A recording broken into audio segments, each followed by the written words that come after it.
Eden Koz here with Just Be, and we are about to take a spiritual boom. We are at an unprecedented time in human history where we are transitioning from 3D to 5D within the great spiritual awakening. This video and audio podcast is the place for you to find your truth beyond politics, your sovereignty, your voice.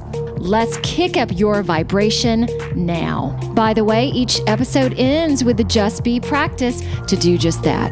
And as we begin the show, just to know a little bit more about me, I'm a soul realignment specialist, meditation master, and dimensional healer. Learn more, and there's merch also at EdenJustBe.com. Let's get this party started. Are y'all ready to be a little zesty? Sure. Heck yeah. All right. Here we go. Oh, and y'all are in my territory now. Let's go. Eden, Just Be, Spiritual Boom in association with the Grassroots Warrior Network. Graham and Darren, my two outlaw Canadians from the Grimerca podcast. Hi there and welcome. Hi, thanks for having us. You're welcome. Yes, thank you. Yeah. Okay. So let me tell you guys a little bit about them before I go into my little spiel and then I'll read their bios. Okay, so there are two shows, Grimerica and the Grimerca Outlaw, which I was a guest on, which is a spinoff of Grimerica, and I want to know more about this today. Between the two shows, they have over 1,000 episodes. Okay, so to give you guys a comparison, I've been doing this for 3 years, but still just makes me go, what? Okay, we are on episode 144. Okay, and I feel like that's a really great accomplishment, but 1,000, holy smokes. So they started in 2013. It is completely listener supported, no sponsorships or ads. So I really want to dig into more about your history, your whys, and our show will be live November 6th, the day after U.S. elections. So who knows if we're going to still be alive at that point? We'll see. So we're recording this on October 25th. Okay, let me go into my little blurb for a second. As y'all know, I spoke at the Unity Tour in Tampa, the grand finale. So Louis Herms and Bruce Poppy from Screw Big Government on October 5th. And what is so neat about this collective of people is there are truthers, patriots, as well as deep dimensional galactical people like me. So I did a podcast yesterday with 3 other amazing spiritual women that were on the tour, and they're also part of the Grassroots Network. And our show, this is the first episode, so I'll share it with you guys when it's live, is going to be the Grassroots Warrior Women, and we call ourselves, instead of patriots, matriots. And I will be hosting my next live podcast for Humanity's team. Again, if we're still live, because the show is going to be aired November 6th. So some really great connections going on. And that also is having these two gentlemen on the show. I met them because with Humanity's team, I was looking for more videos for Steve Farrell, who is one of the co-founders of Humanity's team. And I landed on y'all's show where you were interviewing him. And I was like, who are these dudes? Let me reach out to them. And hence, we both are on each other's shows. Now, I also like for my guests to be at home and to be themselves. So there might be some F-bombs. Is that right? Maybe. I mean, sometimes. Okay. Great. All right. Let me read some bios. Awesome. Darren Grimes, host, engineer, and editor. All right, get ready. This is a little bit of stuff. Darren spent his formative years raised by his mother in Northern Ontario. He spent his early adulthood in the steel industry, eventually landing him in Calgary, Alberta. During this time, Darren and his friend Graham started the Grimerica podcast, an interview podcast about all the things they find interesting, which has led him down many rabbit holes, I can imagine. Today, Darren raises 2 young daughters in Alberta, working as a podcast host, author, and entrepreneur. He spends a lot of his time with family and doing hunting and fishing. This is funny. His skeptical approach to the phenomena investigated on the show is tempered by his libertarian learnings. Through this combination, it frequently leads him to crush the dreams of anyone looking for high-rated synchronicity. So we're going to see if any of that happens tonight.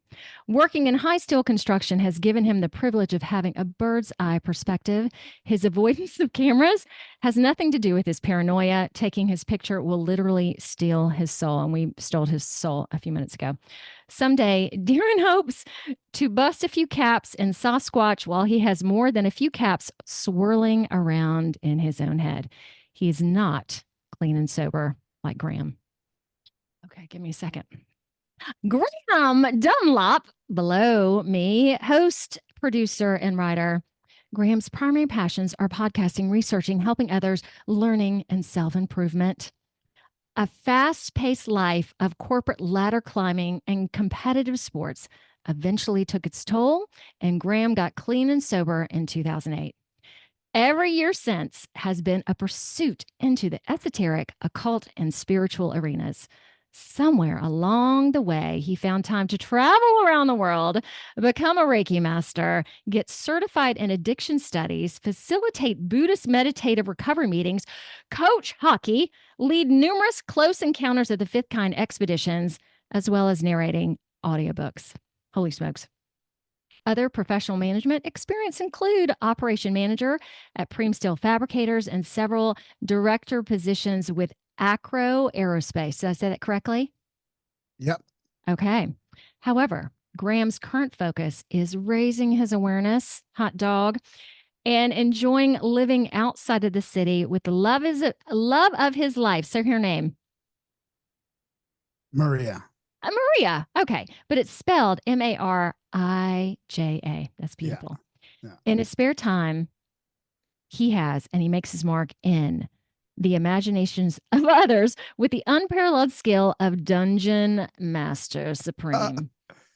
That's weird listening to those old, they're a little old, so we've switched roles in some ways, Darren and I.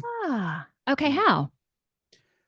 Well, he's kind of followed more like let's say what's his name there, Napoleon Hill's type work now. Like last couple of years, Darren's really been into that kind of stuff, whereas I would have been into that sort of more in my recovery phase. So, and I mean, I might be getting more skeptical as we go along here about certain things, and he's probably become a little more conspiratorial in some things as well. I don't know if he'll agree with that, but yeah, we've kind of pretty switched off the deep end on some of the conspiracy stuff too. I don't know about that. That's so interesting. Okay, so I researched you guys, listened to several shows, but this expands a really long time. So I really want to get into why you started your show. So y'all were friends. Did you work at the steel company together? Okay, Yeah, tell me how that started. Yeah. Well, I was listening to podcasts since like 2007, 2008, maybe, all kinds of stuff. Like I went through my recovery phase and got into like skeptical podcasts and then sort of UFOs and stuff, paranormal way back then. And I moved to Calgary to work at the steel place, and I met Darren, and I was telling him about these podcasts, and because he was into like ancient aliens and stuff like that. So I was amazed back then in like the late 2000s that you could find people talking about anything you wanted to learn about for free. Like you really could. Back then even, I was astounded. So I fell into that whole podcast thing way back then. And then somebody said to me, well, you should start a podcast. You could do it or something like that. And then when I met Darren, we went to these conferences and he was listening to Mysterious Universe, this podcast. It was really good about all this stuff. And we went to like a physical conference and we were like, we should start a podcast. So, we used to talk about all this ancient mystery stuff. And so we decided to start one. Interview style, in early 20. So we were wondering back then in 2012. So this would have been Darren created the website on December 20th, 2012 or 21st, 2012, like that. 21st, 2012. Yeah. That big day on 2012. He started the website and we started the podcast in early 2013. Even then we thought it might be too late to start a podcast. Okay, so never having any kind of experience like this. Okay, and y'all just said, okay, we're gonna get some mics. We're just gonna do this. Yeah, exactly. Yeah, pretty cool. I mean, we knew podcasters as friends, like because we were sort of following them, and we went to these conferences. We were we knew people that were doing it, but yeah, we just decided to go for it. Okay, so you started it, and I mean, it's been years. How the longevity of it? Like, obviously, you guys enjoy it. Yeah, tell me how's it going now? How did you keep it up? Just doing it every week. Like it was really stick to itiveness, right? We tried to just make a point that like we have to do this. If we're gonna do it, we got to do it every week, right? Mm-hmm. Try and be consistent. That was Yes. one of the things that they say, like to really be consistent. So, and it was an interview type show. So we just thought, well, whoever we're interested in, we're going to get on the show. So we had a whole wide variety of guests and got into, some spiritual stuff, the Monroe Institute, UFOs and all that. And then ancient mysteries, like Darren was into that kind of stuff. So we just had a wide range of topics. And listeners would email in and email in their stories, and that's how we kind of kept going. As we got listeners involved with synchronicities and sightings, because people were craving to talk about this stuff, because everybody was the mainstream media was making fun of paranormal and UFOs and all that back in 2012, 2013, right? People wanted to tell their experiences, so we kind of did that. We would read people's emails and bring them into the show a little bit like that. Yeah. And we just kept doing it every week. So what is your viewership, listenership like at this point? Darren, you want to answer that? Like, what do they look like, or your numbers? Not that numbers matter, but yeah, throw some of those out to us. I don't know, quite a few, I guess. It depends on what show. We kind of, once we monetize, I haven't even looked at like you kind of stop looking at the downloads and just start looking at the bank account and see, is it still doable? Is it paying the bills? Is it paying the bills? Are we able to keep doing this doing this? I still work full time and groundwork part time, but I definitely, we could rely on it if we needed to. We're in that thing where we're pretty close, at least to do it as a full time job if we needed to or if we wanted to. So, I don't know. It's probably some episodes are 5 or 10,000, and other episodes are 100 or 200,000, and the average is probably in that 40,000 sort of range. Okay, that is really awesome, and I love supporting you guys too, because I'm not a dream crusher. If this is something y'all want to do full time, I think that's awesome. How close do you think you are to that? Do y'all really want that? Well, I mean, we're close enough that we could probably pull it off if we had to, but Yeah. it's just kind of like a weird economy in Canada where it's better just have, more than you need right now. Okay. Yeah, it's pretty tight in Canada. So where I've started working part time just to keep to make ends meet a little bit. It's gotten pretty expensive here in Canada, but I mean we are in the top 0.5% on audio, so that's kind of one of the measurements that we can look to. There's the podcast index now and stuff, but we noticed we were climbing really well. We had this monthly growth. We were getting excited about it in 2017, 2018. And we started to get censored back then after we had Del Bigtree on. We talked about vaccines a couple times. And that's when we noticed a real shift in the censorship apparatus. Like Apple started sort of shadow banning us. And that was when discoverability was on the podcast platform. Like in iTunes, there was a discoverability there that's not there anymore. So to be honest, it has been we're happy with or at least I'm happy with how we're doing, but it's been a struggle since 2018, 2019 with censorship and with growth. We've had growth spurts, but then we're just shadow banned and deleted off of most of you know all about it. I mean, it's kind of most platforms, most social media. There's really, it's hard to get new people to listen to your show when you can't get when the virality is stopped. And I think Darren, didn't you get back on Twitter? Only for 4 days. Oh my gosh, no way. Because I think when we had our show, you were off. So yeah, 4 days. What the heck happened? I don't know. They let me back on, and I didn't even say anything offensive. I was kind of I was just gonna behave was sort of the plan, and 4 days later, they kicked me off for hate speech or violent speech or something. And they didn't tell me why or give me an example of what it was for. I think at this point the anomaly was letting me back on. I was never supposed to get back on, and some sort of glitch got me back on. And then in order to get back on, they made me delete the tweet, the offending tweet. So I deleted it. So then when they kicked me off the next time, they don't have the tweet physically to link to. I think that's why they're not showing anything. This goddamn camera.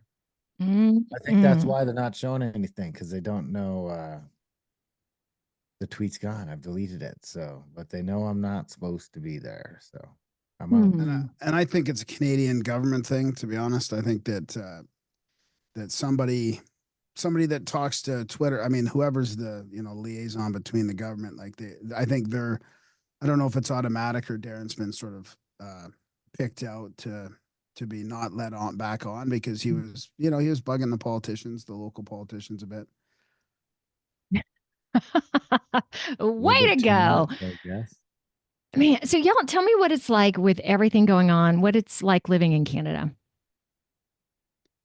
I mean, for the most part, it's good. I'm happy with some stuff, but it's just it's to see the corrupt. I've been meaning to sort of craft this tweet, this X post that says something like, a sincere thank you to the Canadian government, all of the government, but mainly, the Liberals and the NDP parties, who have woken up more people than us conspiracy theorists could ever hope for. I mean, honestly, the government has woken up with the taxes and the corruption, the scandals that are happening. Like I thought the US was bad, but now like we do like this weekly roundup now as part of our Outlawed show. And we dig into the Canadian side of things a bit, and it's so bad. It's just really, really, it can be disheartening. I have to look at it from a fascination point of view just to not get depressed about how bad it is. Cause I'm like, has it always been this bad? So Darren, what do you think? Yeah. I don't know. Sometimes I get a little fed up, but it's still, I don't know. I wouldn't really trade it for any place else. I mean, maybe Montana would be all right until I get drafted for some fucking crazy foreign war I don't want anything to do with, and you guys got a pretty powerful state apparatus that I don't really have to contend with in Canada. I mean, they can talk a big game, but outside of bringing in foreign help, there's not much they can really do about it. They don't even have enough. I mean, for example, like my province is like has a 40%, 35 to 40% road and police officers. So there's not even any cops out here. The RCMP is like got a 18 or whatever 1,900 officers they need. They've only got 1,200. So it's like, some people are upset about that, but I'm like, that sounds fucking good to me. You probably had about 5 times more than you needed. So if we can if we can cut that number in half a couple more times and get back to some just, it looks like we have, I mean, ask me in a week, because Monday is supposed to be the new Charter of Rights coming out in Alberta, and it's supposed to really solidify some of the rights that I was missing, the ones that are kind of alluring me into the States, like an actual right to bear arms and things like that. And the rumor is that we could be actually the first jurisdiction in the world that's going to have a Bill of Rights that specifically says that we have the right to bodily choice when it comes to vaccination. They can't make us get vaccinated for any reason. And another line about firearms, where we have the right to own and maintain firearms. So those are kind of two of the big ones. Even in I have trouble even finding a state that has a vaccine declaration that's that sort of specific. You can't make these motherfuckers get shots, period. Their job can't depend on it. This can't depend on it. Their access to infrastructure and healthcare can't depend on it. So we'll see. There's been a lot of talk about it. A few of the people that are even a little fucking nuttier than I in some regards are pretty excited about it. So we'll see what happens. I mean, if it can give me some extra protection over my guns. I mean, for me, it's not such a big issue because I'm an Indian, not a Canadian. So I'm like outside the jurisdiction of the various governments on a few things. Like I've got a treaty right to guns. So it's like my guns are already have an extra level of protection, but just from a gun culture perspective, I don't want to see anyone lose their guns. I want to see more guns in this society. I don't want to see less. So I want to see if we can have an actual right to bear arms in Alberta, that'll be huge. Wow. And we'll see what happens because the party that's going to be coming in says they're going to give us the right to buy handguns back. So if that happens or not remains to be seen. But at a minimum, the government right now is stuck. They can't, they're not allowed to reintroduce any new legislation. And it doesn't look like that's going to change anytime soon. So we've got a stay of execution in Canada until the new government gets in, as near as I can tell right now. So the other parties can introduce legislation, but the Liberal government can't unless they turn over the fucking documents that are going to incriminate a bunch of them and a bunch of shit they shouldn't have been doing. So instead of turning this over, they've just decided to not introduce any legislation. So there's some shitty shit through already, but at least right now it's a full stop. So, it looks like we'll get to an election before any more legislation could be introduced in our country. And if we do go to an election, it looks like we'll at least get maybe a longer stay of execution. I don't know. I still don't trust that they'll give me my right to buy handguns back. I've got a few picked out already just in case they do, but I don't think they don't. I think that the conservatives will sort of hold the line for 4 or They 5 might slow years. things down a bit, Yeah, they won't take more guns and they won't touch guns, but they won't repeal anything either. The one thing I think they will repeal is the carbon tax. But other than that, we'll see. I've yet to see a government that, as much shit as they kicked up before they got in power, actually repealed any of the stuff that they were freaking out about. And it's very similar to what's happening in the States. I mean, I do want to say before we move on to another topic is like, it's good. Like we're taking things into our own hands in a way. Like I moved out of the city into my girlfriend's house. We're sort of rebuilding the home. We're trying to, I'm in a small town. I just feel more comfortable out here doing my work online and a little bit of painting on the side and stuff. But the cities are a bit of a mess. Like they're not as safe. The criminals, they're really soft on crime here. So the criminals are getting in. Immigration is a nightmare. So I'm not trying to be negative either, but there's a lot of problems happening in Canada. It's been socialist for too long now, honestly, and some provinces are worse than others. And there's a huge shift to conservatives, like the BC's political thing they had an election there, and they're very NDP, which is very socialist. They're even farther than the liberals in a way, right? And it shifted to there's a huge conservative shift. So people are ready for change, and we don't think that the government's really.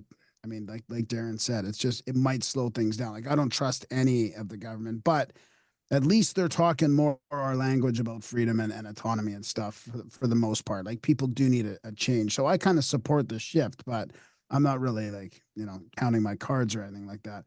And it's similar to down there, addiction is a major problem. The healthcare system's a major problem.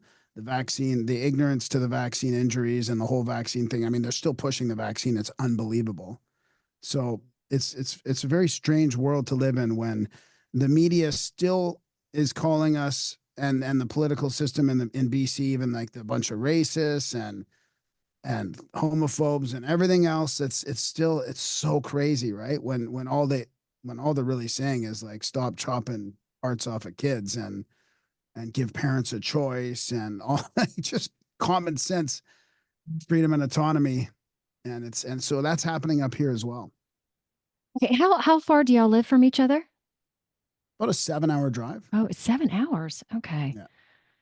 That's the other beauty thing about Canada. It's fucking huge and there's nobody here. There's nobody here. Yeah. There's nobody here. Like I can literally get out into places where there's probably not more, I could count on my 2 hands the amount of people that are within 100 miles of me. Whoa. Maybe not 100, but for sure like 70. Like when you get out into the prairies, especially, or out into the To the mountains, not so much, because everybody and their dog is going to the mountains. But there's some spots where you're out in the plains or out, you know, where there's fucking nobody. There's nobody. And then we're attached to that part of the states where there's nobody. There's nobody in Montana and there's nobody in Wyoming. And, you know, even the giant majority of Canada's population, like a third of Canada's population is by Toronto.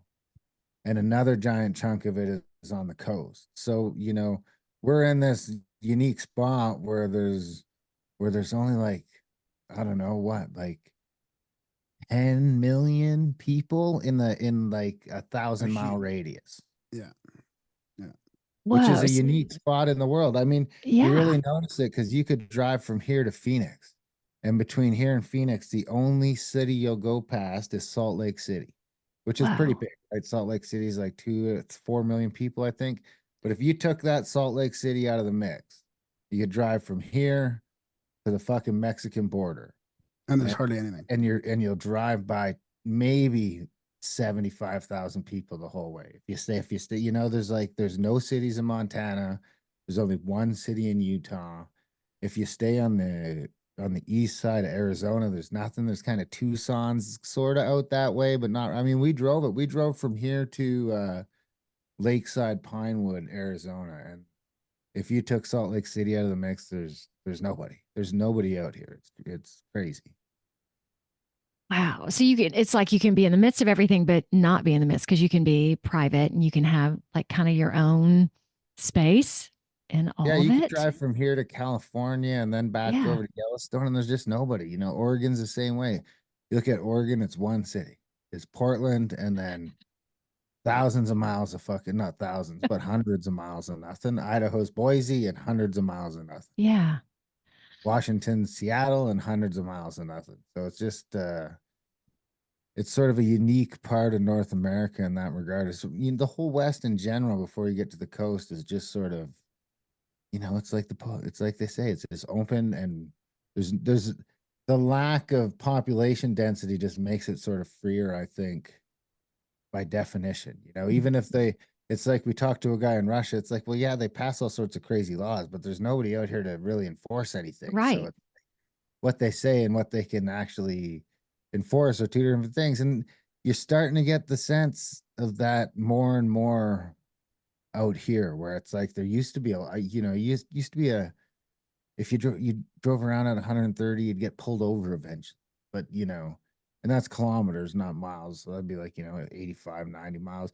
But it's just like this, the state's pulling back out here. And I think it's because I think it's partly because COVID really hurt their ranks, and the amount of people, like there's no real respect for that long arm of the law anymore. It's like, you know, if a cop pulls a guy over, he's, especially out west, he's just as likely to get a fucking earful about, you know, what he's doing, busting your balls while Trudeau's doing this, or while the playgrounds are that, or, and it's just, you can just sort of see this relaxing the state. And it's like, between the demographics and everything else, I can see where this, I mean, I call it the Midwest, but everyone else tells me I'm wrong about that.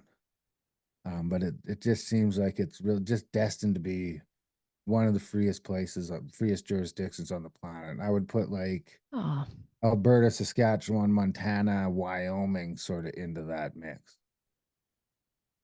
Okay. Really awesome. All right. So well, I don't know if you guys know this, but my show centers around the Great Awakening. When I talk about that terminology with both of you, what does that mean to you? It means like a red pill to me, you know, like realizing that everything's not what it seems. I mean, I try not to fall into the cliche of the Great Awakening as you know, in the derogatory sense. I like it as far as like there's a shitload of people waking up, and yeah, me too. Like I mentioned about the Canadian government, I would consider that part of the Great Awakening, right? People are like looking at this going, what is going on? We're paying carbon taxes because these guys are going to send it to some foreign government or foreign NGO, and then it's going to come back into their pockets. And like people are waking up. That's part of the Great Awakening too. So there's a spiritual part and there's a political aspect of it. I think it's all kind of, I would like to encompass this huge shift of people becoming aware that they've been lied to for years and decades at whatever level. I guess that's the way I would describe it. Okay. How about you, Darren? Oh, I don't know. I mean, it's hard not to just like it's been sort of aligned with it's almost like and I hope you don't take offense to this, but it's almost like become sort of Yes. a mocking of and I don't know if it's the Great Awakening per se, but it seemed to have got caught up with the where we go one, we go all, and then the QAnon and but you can't you can't you can't argue that there's a ton of people coming around, whether it was in this it almost so here's where I can play that sort of because I think so okay, well answer maybe this for me first. If we say the Great Awakening, is Trump tied into this at all? Is the Great Awakening dependent on Trump? Not dependent, but I feel like he's a big factor in that. But not a savior? Oh gosh, no. No. So for me, the Great Awakening is no one's going to save you. It's about grasping your freedom, autonomy, moving away from victimhood. It's about finding the God or the savior within yourself. So not trust the plan. Sort of not because I think that's what I was looking for when I was saying it got coalesced with the other movements. And one of them was trust the plan, which was, wake up and see what's going on and then just sit back and shut the fuck up and just relax Yes. as the white Yes. hats are coming and Trump's I got a agree. plan and look, we're in the White House and there's 100,000 sealed indictments and everything's going down, and that's nuts. I mean, we went even through it on our show where Graham trusted the plan probably a little longer than he should have. But in the beginning, we both trusted the plan because he was saying all the stuff that would make you trust the plan, and then he warp speed. It was kind of I don't think I trusted it. I just had faint hope. It was faint hope. It wasn't trust. The tape, but there might have been some slight trust kicking around, but we don't need to get into all that right now. We both fell for the Trump Pied Piper. I can say that. In 2016, we were telling people that he should win the election, and then Darren predicted it. Us. I predicted it. I was one of the first people I know when everyone else was saying it wasn't going to happen. Even the guys that we were talking to, listening to for that kind of stuff, the no agenda guys. Yeah. Like it's good. This is going to be their warm up round, and then he's going to really go for it in 2020. And I just watched that first thing he did, and I was like, nah, man, he's doing it this time. He's going to win. And it was super early on. I mean, that'd be another interesting one to check the tape on. Because when I was saying that Trump was going to win, people were like, you're fucking nuts. And sure enough, we watched him win. Watched him win on election night. So the trust the plan thing kind of got then he like fucked us over. He said he was going to look into the childhood vaccine schedule. And within like weeks, he was like, you got to get your measles shots. You got to get your measles shots. And that whole thing sort of fell apart. And then he warp speeded us, which is thing. But then, you can't rule out that some weird shit has happened, even while Biden's been in charge, even while everything's sort of falling apart in the background. It's almost like that could be a distraction for some other weird things that are going in place. I mean, getting off of the petrodollar and not doing the globalism thing. I mean, it's coming out in a weird sort of way, and it almost like a World War III could start sort of way, but it's also the end of globalism. That we might still be a little ways away from that, but the globalism thing is clearly done. And I mean, whether that turns into a new Cold War or not, we'll have to see. That might be worse. That might be better. But I think anything that's sort of decentralizing can't be a bad thing. And some weird fucking dudes have gone to jail. I mean, in Canada, we've had like a bunch of sex offenders, just like boom, this is. And it's happening up Abercrombie. Did y'all hear about Abercrombie and Fitch? Okay. Yeah, okay. Like, so who's had like 3 or 4 high level Canadians that that everyone kind of knew was fucking around, but were untouchable. And all of a sudden they're dropping like flies. And then P. Diddy's going on this all weird shit. Yes. It's like, what the fuck is going on? So what's the distraction to what's the distraction to what's the distraction? And what are we being distracted from? So I guess that's what it's going to boil down to, because we're pretty close to tyranny. But that being said, I don't think that any government can exist that doesn't end in tyranny. I don't think there's it can't be fixed. By its definition, it ends in tyranny. I so I'll add on to you the trust the plan, that I feel that the plan is me, it's y'all, that we create the world, and we create within our minds. Graham, I know you're Reiki master and Buddhism and all that. That a part of this is also that we have given up so much of our power, and through the spirituality of this, that, and I know you guys do a lot of occult and like the third eye, and even the stuff that I do has completely enhanced in the past 4 years. So let me ask you guys this too, in terms of alien influence, where are you guys within our world? Go ahead, Darren. That's fucking crazy. That's where I'm at. Okay, what does that mean? The biggest alien problem I've got is fucking Indians right now. The dots, not the feathers. Nothing against any Indians. Fucking Mexicans. But I think that's a real alien problem right now, if I had to take a crack at it. But I'm not an alien guy. I've never been an alien guy. I've been busting Graham's balls about aliens and UFOs for a decade. So that'd be a much better question to ask him. Do y'all see my earrings? Pull them up. No. Oh, nice. Okay. Yeah, I like it. So cute. Okay. Yeah. Graham, let's hear your perspective. Can you make the question a little more specific, or are they here on Earth influencing things, or? Yeah. So as we're going through this great awakening, this people opening their eyes, my belief is there's going to be a major change politically, educationally, medical wise. Do you think there is influence of extraterrestrials? Do you think there's more to this world than just us as human beings? Eisenhower. Okay. Tell me your thoughts. I think there's way more to this world, but it's so complicated, complex, and maybe even dark that's why they don't want us to know about it. I mean, the CIA has been playing around with this occult stuff, and the government for, decades before Roswell. So I think they know how they that's why they have to just like make sure that everything we believe is false. So because it could be very dark or just not even what we can even comprehend our reality is like. So as far as aliens go, yeah, I think we're being controlled, but I don't trust any of them or anything. Like kind of any kind of contact at all now, I'm leery of. Like, I mean, I've gone out in C5s and we've seen things have interacted with us. We've been asking for alien contact. Okay. So maybe it is, like, to me, like the simplest explanation is it was something ET, but I don't know. I mean, there's so much going on with, inner earth stuff, interdimensional stuff, angels and demons, and it could all be sort of like the same thing in a way too. So I'm at the point now where I just don't trust making contact with anything, really. Okay. Why not?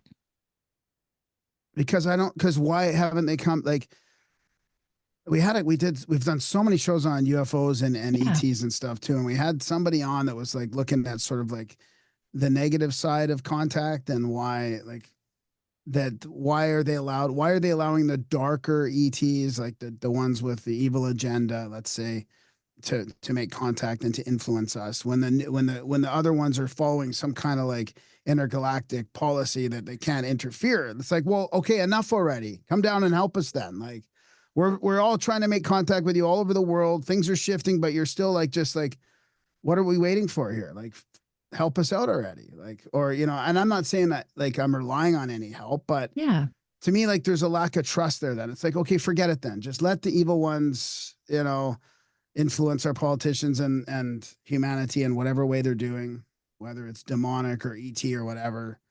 Like, there is something is influencing us.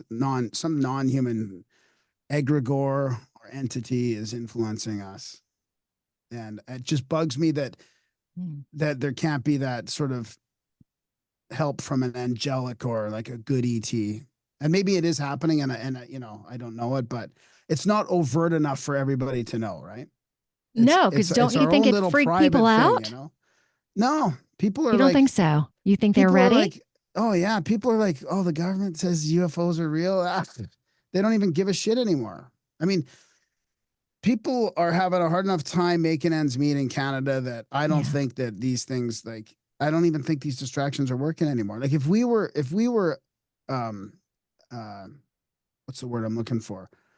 Successful, or what's the word I'm looking for when you're sort of wealthy enough that we're all sort of like, bebopping around.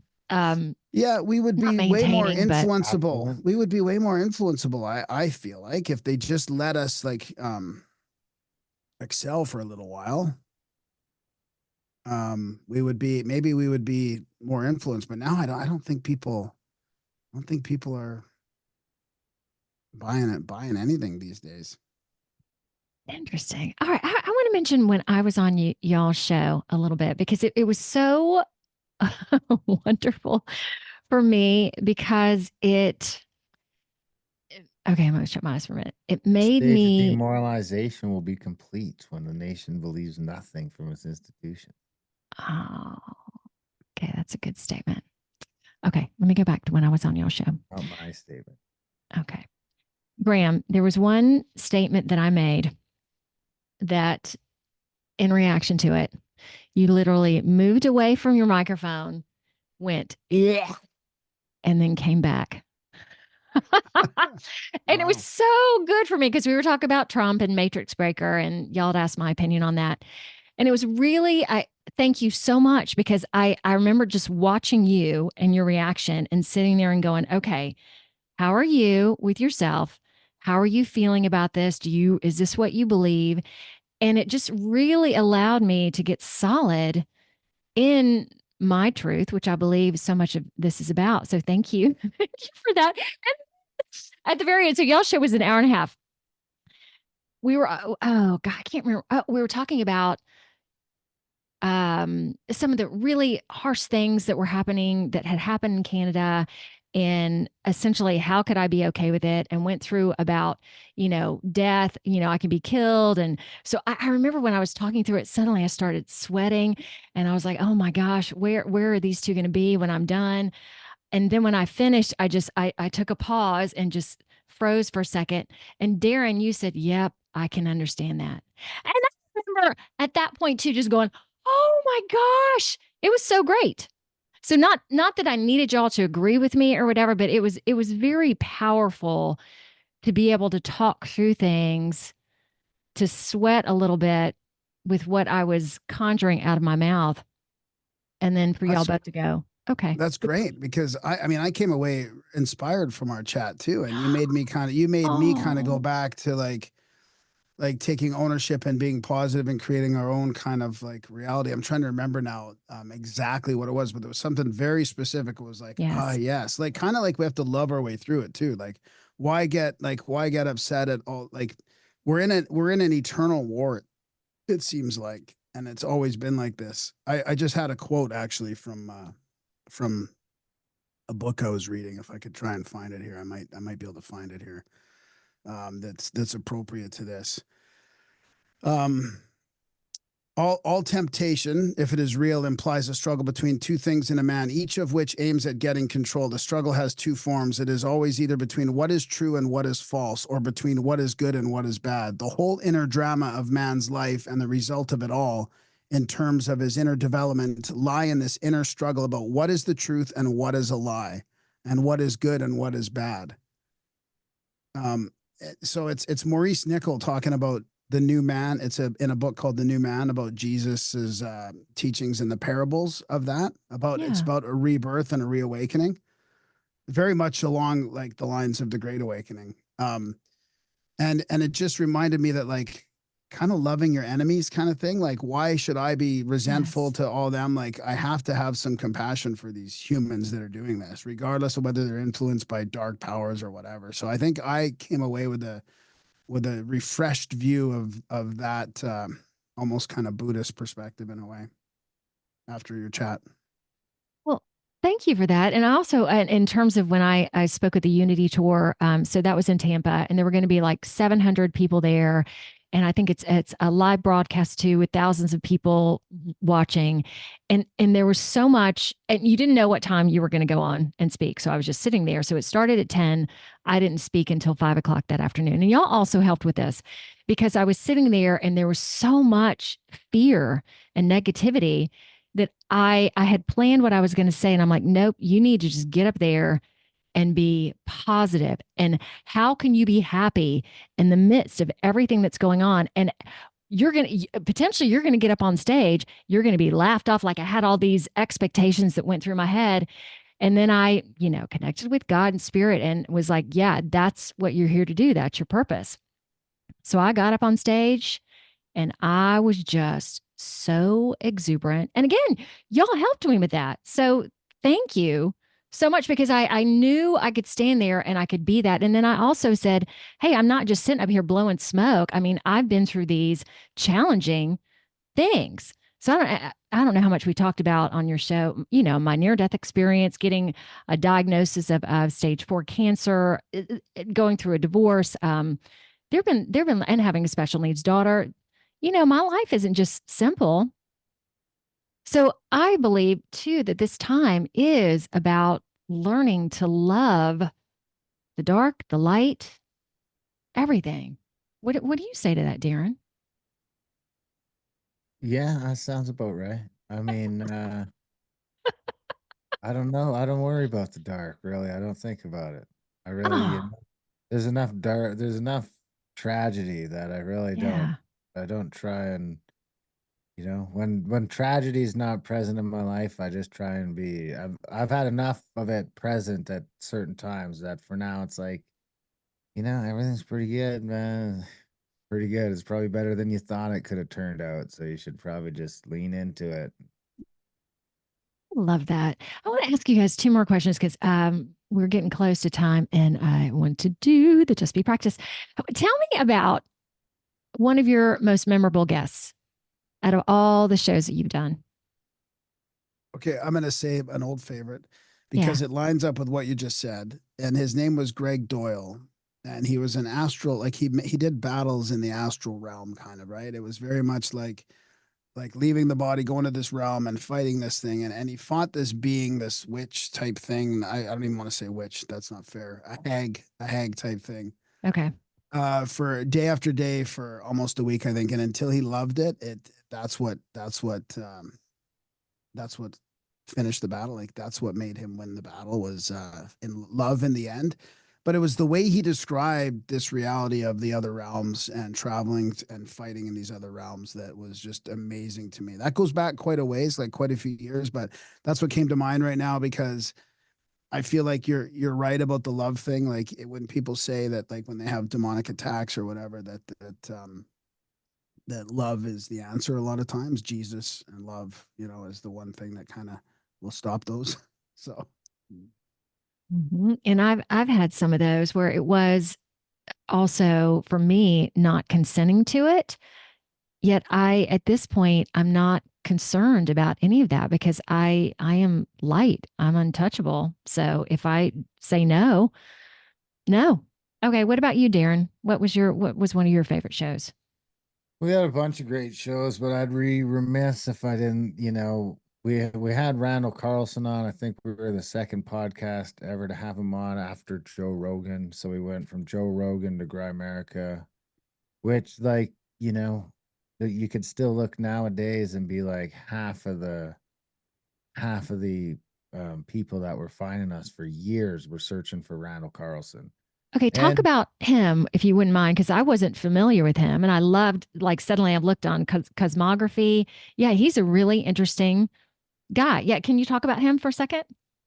yeah, well, I mean, he really just talks about everything. The first time I heard him, he was just talking about the mega flood evidence up around here and in Okay. the Pacific Northwest. But then he came on our show and he was talking about like looking for the Holy Grail and all this other crazy stuff. So he was just this crazy smart dude who could just recall all this stuff. And Oh, I mean, the first time we had him on the show, we went for almost 4 hours. It was like three wow. hours and 45 minutes of talking to this guy. And he just don't want to stop because it's crazy. But then we ended up meeting him and we've been able to grow up start doing events because of him. You know, we did events with him, which led to us doing events on our own, which led to us getting to travel the world, you know, including to Egypt and stuff like that. And you know, for free or even get paid for it. And outside of that, we've got to meet tons of amazing people that have turned into lifelong friends and then business partners and all sorts of stuff sort of stemming out of that. So I mean, he'd definitely be up there. And I mean, we had Adam Curry on who invented podcasting. So it's hard to not I mean, that guy probably get a Nobel Peace Prize one day, and it'll be neat to say that we were sort of chumming up with them the whole sort of time, because we found them sort of early in the game, the no agenda guys, and we took on their model of value for value, and we've got a ton of crossover between the two audiences, and they've been nice enough to us to just always sort of keep giving us shout outs along the way and sort of come on the show whenever we ask them to, and it's been pretty surreal sort of thing, you know, when you look back at some of the people we got to talk to, like John McAfee and some of these people. It's just like, wow, man, if you'd have told me when I was a kid that I was gonna get to talk to some of these people, it'd be pretty crazy. I mean, just today I had Dan Friday call me. I was just like, who is this? And he's like, it's Dan Friday, man. And it's like, he's not a super famous dude, but he's a guy I don't know who that I is. was watching for years on Netflix because he's like this glass blowing artist. So it's just like this kind of this obscure show that me and my kids had started watching together. And we were always cheering for this Dan Friday guy because he's an Indian dude. And and then, you know, you find out years later that while we were watching him on fucking Netflix, he's like going back to his hotel room at night and listening to Graham and I's fucking podcast. So we ended up finding out about this, you know, a few months back, and we've been trying to get him on the show, but then he just called me out of the blue today, and I was just like, wow, what a crazy fucking life I've got myself into here, where it's just like, you never know what email you're going to get or who's going to call, or, you know, we just had another one of our buddies was just on Joe Rogan yesterday. It's just like no way. crazy world where it's just like stuff's just blowing up all around you. It's like being around the battlefield of artillery, but it's all like cool stuff instead of death and destruction. Like 10, 15 years into this, you're starting to really see some people around you blow up. You know, like their hard work sort of pay off. It's sort of like the people that stuck with it, because over the years, a ton of people start doing it and then they're not doing it anymore. And then you see the people that like, I mean, Alex Stein, for example, grinded it out for years and years and years and years and fucking nothing. And then, you know, then all of a sudden he's on Blaze TV and hanging out with Roseanne Barr. And it's just like, yes, we've been doing it long enough to see a lot of colleagues sort of just accelerate to that next level. So that's been pretty exciting and surreal sort of thing to go through. That's really cool. And I will add to you, like the people that I've gotten to meet through doing this and the experiences that have come my way, I would have never expected that. So it sounds like you would agree. Yeah. Awesome. Yep. Awesome. Okay, I think this is a good point to shift to the Just Be practice, which I always have this at the end of the show. Something that takes our listeners and viewers and elevates them in some way, lifts them up. And Graham, are you going to be the one to do this?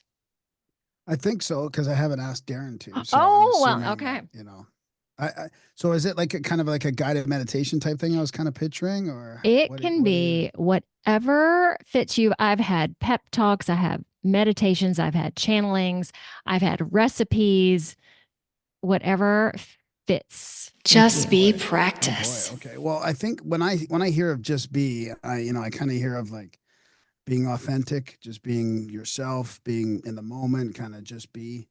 So I have like a meditation thing that I made out of a book. I want to give a shout out to the guy's book who basically I did his book on audio, and it led me and Darren down a whole new career path with audiobooks and big, huge spiritual tomes on audio. Okay. So that's interesting in itself, because it's kind of a synchronistic way. Because I said no to that gig at first, and then I was talking to him like, why am I saying no to this, Darren? Like, why don't we try this out? Why don't we go for it? And I kind of had to look at like, why am I rejecting this opportunity? Yeah. You know, why not just sort of, like Darren says, lean into it? So we did, and Eric P. Anthony's book is called The Song of the Immortal Beloved, and he does these alchemical meditations, spiritual alchemy, and it really resonated with me through going through recovery and like actually like transmuting, you know, emotions, and it's a way that it sort of it brings out your authentic self. So to me, that kind of fits with just be, right? Just be yourself. So I'll do like a quick, like level 1 alchemical meditation that I had in like a sort of a book I was writing a few years ago. So this is learning to self-observe and gain self-knowledge through the centers of the mind. And this is based, I think this is based on some of Gurdjieff's work too, like the 5 body centers. So we're going to pull like emotional experiences into each center and try and feel them. Okay. So take a couple of deep breaths, get centered here and now.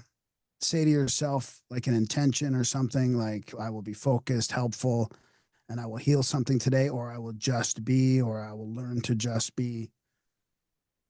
And take a moment to enter complete stillness. Try and completely relax your body. And just for a few brief moments, pay attention to your body. Feel your heart beating. Feel the blood and energy flowing through. Feel your body vibrating subtly.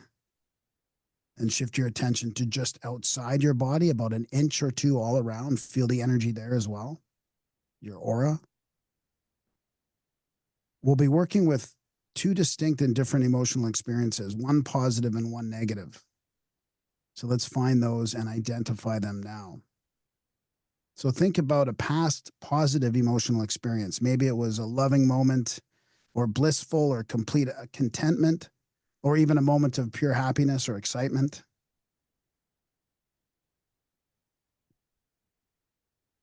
And now think back to a negative emotional experience. Maybe it's a major resentment to someone or something, fear or anger, or even frustration, or the feeling after an intense argument. So once we have those 2 experiences, we're going to go through the emotional, our centers, and transmute them. So focus on the heart area of your chest, your emotional center. And while your attention is focused there on your heart, recall that past negative emotional experience. Take notice of the feeling, the mood, the flavor, the quality of the energy of this emotion in the heart area of your chest.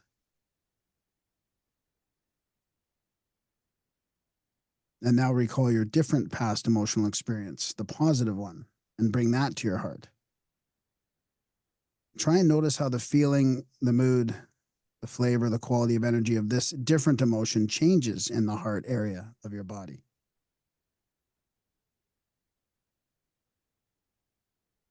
And now we'll gently switch to the next center, the head, or your mind, your mental center. While your attention is focused on the head, recall that past negative emotional experience. And again, take notice of the feeling, the mood, the flavor, the quality of energy of this emotion in the head and the mind area. And now recall the positive one, the past emotional experience that was positive, and bring it to your head and mind. And try and notice how the feeling, the mood, the flavor, and quality of this energy is different, and how it changes in the head and the mind area.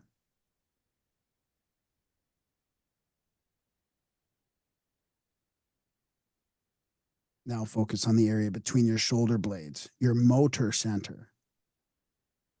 While your attention is focused between the shoulder blades, recall that past negative emotional experience. Take notice of the feeling, the mood, the flavor, the quality in between your shoulder blades.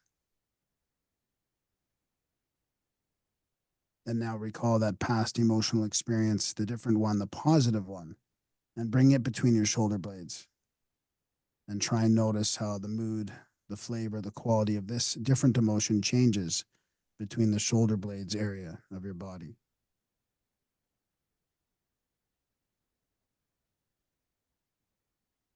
Now the abdomen. So go down to your stomach, your instinctive center. While your attention is focused on the abdomen, recall that past negative emotional experience. Take notice of the feeling, the mood, the flavor, the quality of the energy of this emotion in the abdomen area of your body. And now recall this different past emotional experience, the positive one, and bring it to your abdomen. And try and notice how the feeling, the mood, the flavor, and the energy of this different emotion changes in the abdomen area of your body.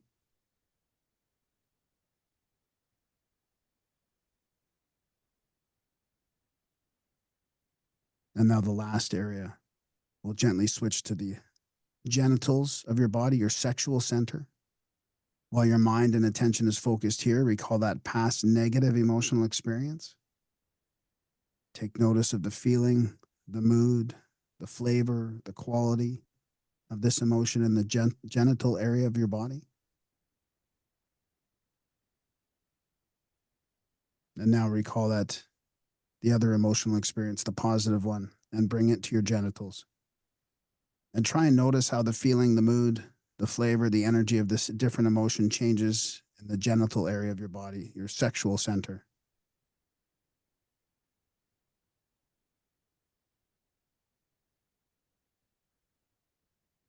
This practice will help us recognize how different emotions feel in our bodies, and eventually we can transmute these energies, even cravings and trauma.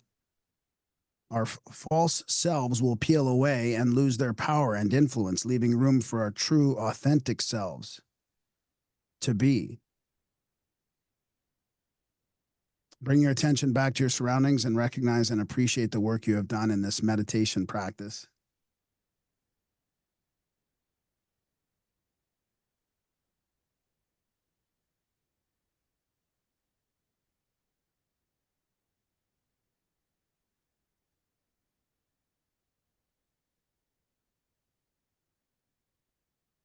We're ready to come to. Yep. So that was just a quick and dirty, but I do feel like if people were to practice transmutation, it's very, very powerful. That's a big word that I use, transmuting. Okay. And I always give a comment to everybody about what I experienced. And Graham, I have to give you another thank you. Like I've been working on myself for a really long time. I'm very excited, and this isn't ego talking at all, to come up with a negative event. Now, I couldn't.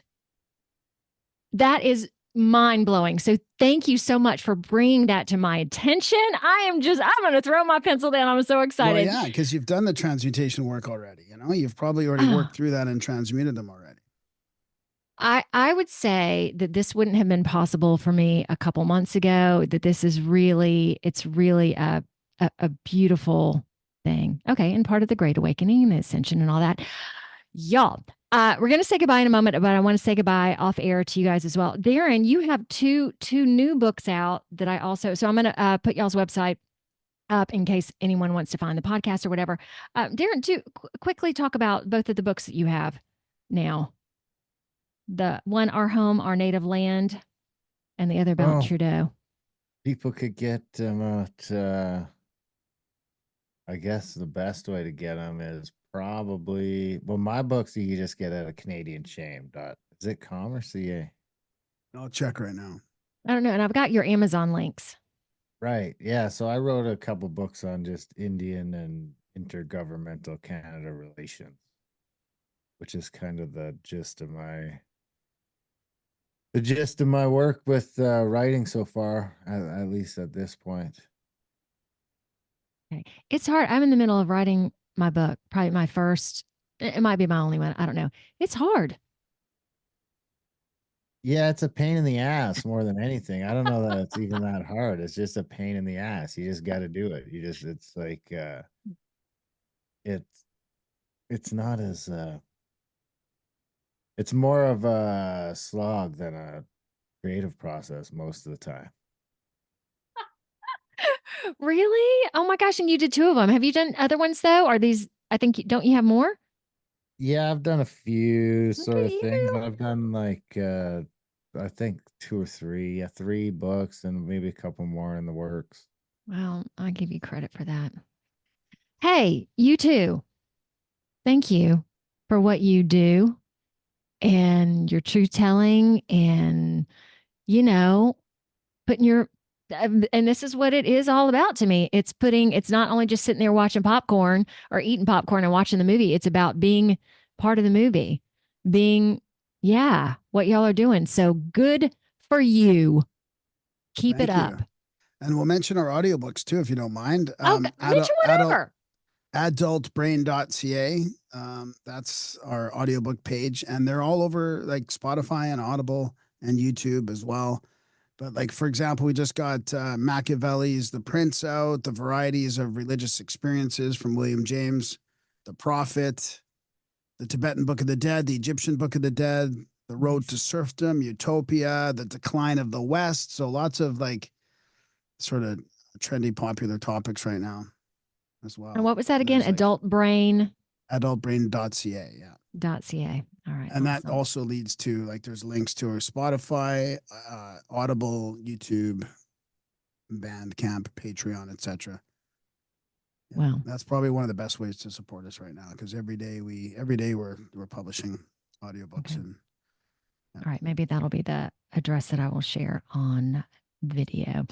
All right, y'all. Everybody, stay tuned for next week because just like the guys do, every week we come out with something every week. I've been doing it for 3 years and they've been doing it for a lot longer than that. All right, you two, say goodbye, would you? Thanks for having us on. Thanks for having us. Bye. Okay, hang on with me. All right, see you later. Y'all, find me on Facebook, Instagram, LinkedIn, Truth Social, as well as Rumble, BitChute, YouTube, plus a plethora of other audio directories like Apple Podcasts and Spotify. So like, subscribe, do it all. See ya.